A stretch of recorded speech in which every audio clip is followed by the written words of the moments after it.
There's no such thing as ghosts. There's no such thing as ghosts. James blew his whistle.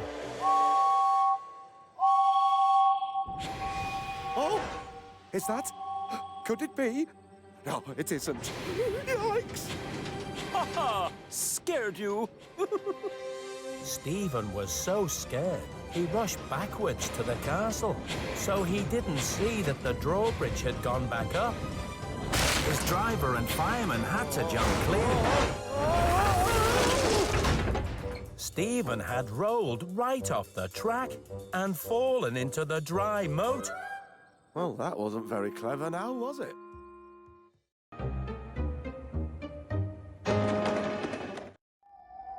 Quite suddenly, he heard a strange wheezing sound. "It's the ghost!" he wailed. "What ghost?" his driver asked. "It's the old warrior. He's come to hunt me down." "Don't be so daft. We'll go and investigate." They returned quite soon.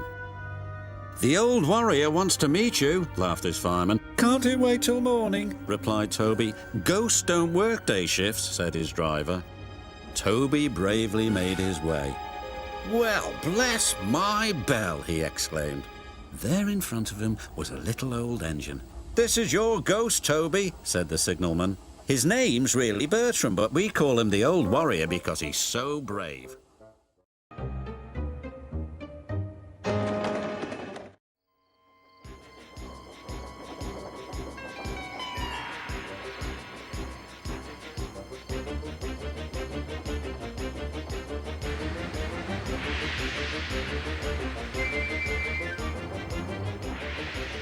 "Help!" cried Percy. "I'm not going to open my eyes until my driver comes." Next morning, the points were mended and Percy puffed back to the junction.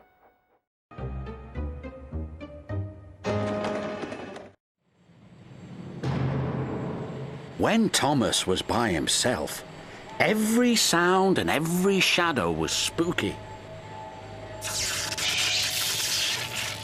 He was beginning to feel very scared. "There's no such things as ghosts," he said nervously. "Who's there?" Thomas was so busy looking for ghosts, he didn't watch where he was going.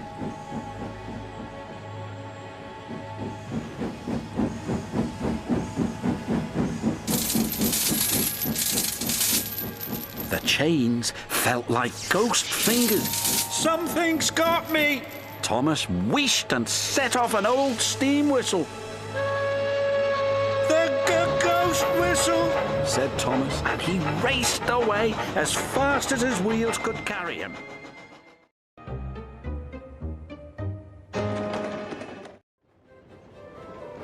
Then Emily heard something too. What's that noise? Thomas, are you playing a trick on me? But Emily couldn't see Thomas anywhere. Henry? Is that you? There was no sign of Henry. Emily puffed away as fast as she could, but the whistling and wailing was right behind her. Oh no!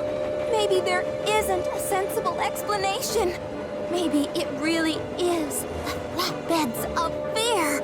Emily puffed faster and faster as she tried to get away from the flatbeds of fear.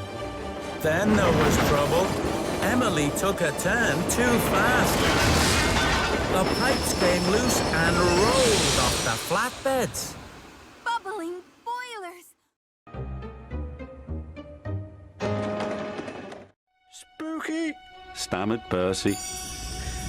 Suddenly, another building at the old mine sank into the ground.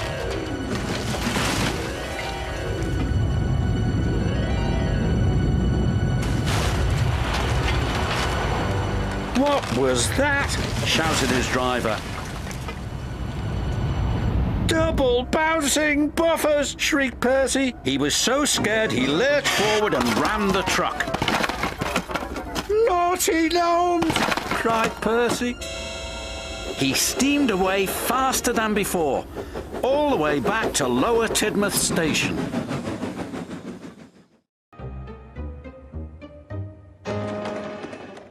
Diesels took him to the large smelter's shed.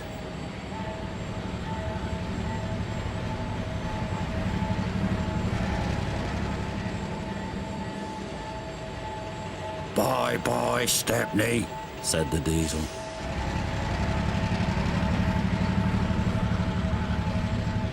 Stepney looked up. Above him was a huge grabber. "This engine's not for scrapping," shouted Stepney. The grabber wasn't listening.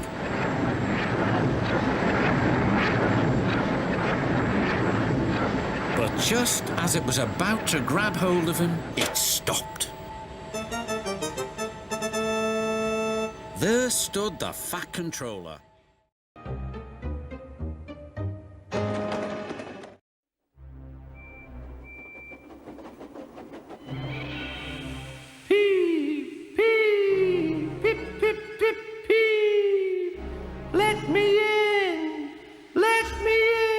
Wailed Percy. "No, no, not by the smoke of my chimney, chim. I'll chuff and I'll puff and I'll break your door in." "Oh dear," exclaimed Thomas. "It's getting late. Oh, I'd no idea. Oh, I must find Annie and Clarabel."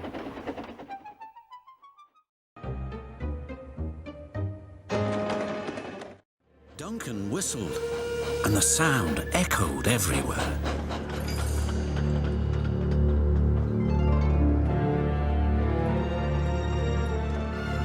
Then ahead, he saw flickering lights. His driver knew they were only little insects that shine brightly at night, but to Duncan, they looked like an engine. Next, his driver secretly threw a rock from the cab into the ravine below. "It's the ghost! Take me back, please!"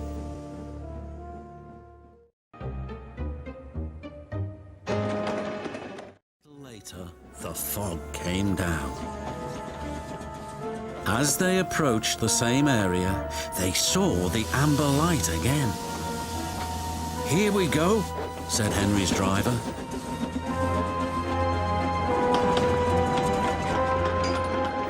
Unbeknown to Henry, the gates mysteriously closed by themselves, and the signal went red.